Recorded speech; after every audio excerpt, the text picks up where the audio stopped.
Yo, Sweetness was his name, his game's bananas, you've been waiting. I'm about to educate you about the late great Walter Payton. Rest in peace my dude, you was the best that ever did it. Pearlman wrote the book, listen as I spit it. Racial segregation, discrimination, couldn't stop him. Name a defense in the 80s, guaranteed Walter dropped him. Popped them like corks, chugging like a ferry. Had an alliance with the appliance-sized refrigerator Perry. McMahon had the arm, Sweetness had the mojo, handing Walter the ball. So, I've been asked, you know, I've been working on this book for almost 3 years now, and I've been asked a lot. So what's the most amazing thing you found out about Walter Payton? What's the most unique thing you've learned about him? What just jumps out at you? And, you know, there's a lot. And I think people, when you probably start hearing more about this book and when you read the book, you'll sort of see that he was really a mysterious guy, and he was really a sort of guarded guy. And you know, the word in the subhead, the title of the book is Sweetness, and the subhead is The Enigmatic Life of Walter Payton. And I think enigmatic is perfect. And we even debated with the word, because is it the right word? And the truth of the matter is, it's perfect. It's absolutely perfect. This guy was an enigma. And of all the things that I found truly enigmatic about Walter, there's one that I thought just perfectly showed it, perfectly stated it, more than anything else, more than all the different things in his life. There's one thing that made Walter Payton, or showed how enigmatic, how peculiar he was. And it was this. If you read this book, Payton, by the Payton family, which came out after Walter died, it says, even though Supreme Court desegregated America's schools in 1954, the year of Walter's birth, book written by the family. If you read this book, Walter Payton, football's sweetest superstar. This book, Sweetness, Walter Payton's autobiography. If you read Never Die Easy, Walter Payton's other autobiography. If you come here and look at Chicago Bears history, right? Very good website. If you go to Wikipedia, right here, Walter Payton, born July 25th, 1954, in Columbia, Mississippi.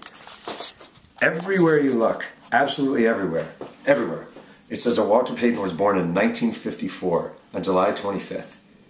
And I'm not going to get into the whys, because that would take away a little of the book. And obviously, there's a desire to sell books and have people read the book. But Walter Payton was not born in 1954. He was born in 1953. Which means when he retired, he wasn't 33, he was 34. When he... I keep trying to think of the years, but like when everything that was said about him age-wise was not true. He was a year older than he actually was, and his whole life, even in his memorial service, even in the eulogies, even when you read, you know, the Chicago Tribune did this huge section when Walter died, and it was all Walter Payton, 1954 to 1999. And what could be more sort of telling of a mysterious figure than the fact that he actually wasn't born the year that everyone thought he was born? That at some point in time in his life, he deliberately, and I don't mean this accusatory, like it's a bad thing, it's certainly not a big deal, changed his birth date and told everyone he was a year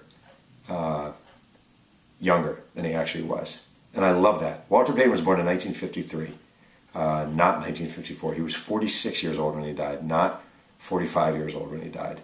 And there's a reason for it, a really, really interesting reason for it, that you'll have to buy the book. I hate to do that, I'm sorry, but it's fascinating, and I love that. And there's so many little things about Walter that are like that. You know, one of the things about this book, you know, I think some people will be upset by the book, to be totally honest, because it's not all glory and roses and honey. You know, there are things, just like any of us, there are things about Walter Payton that weren't so great. He was truly enigmatic. He was very guarded. But for me personally, just because a human being has flaws, that doesn't make them a bad human being. And in many ways, it adds texture and substance and sort of definition to their lives. And if you read the books about Walter, Never Die Easy, Payton, the different sort of odes to Walter when he died, all you really hear about is that he was an amazing athlete, and that he was a prankster, and that he handled his sort of final year with courage. And all of that is true. I'm not saying it's not. But that's how he's summed up. And it's such a, it's so limited.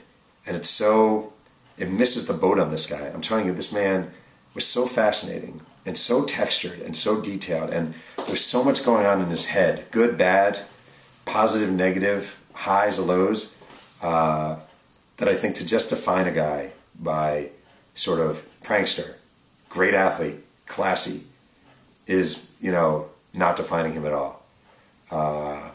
And Walter Payton, was born in 1953 in Columbia, Mississippi, not 1954. And I just love that detail. Rest in peace, Walter. Greatest running back. Sweetness. Greatest running back the NFL ever saw.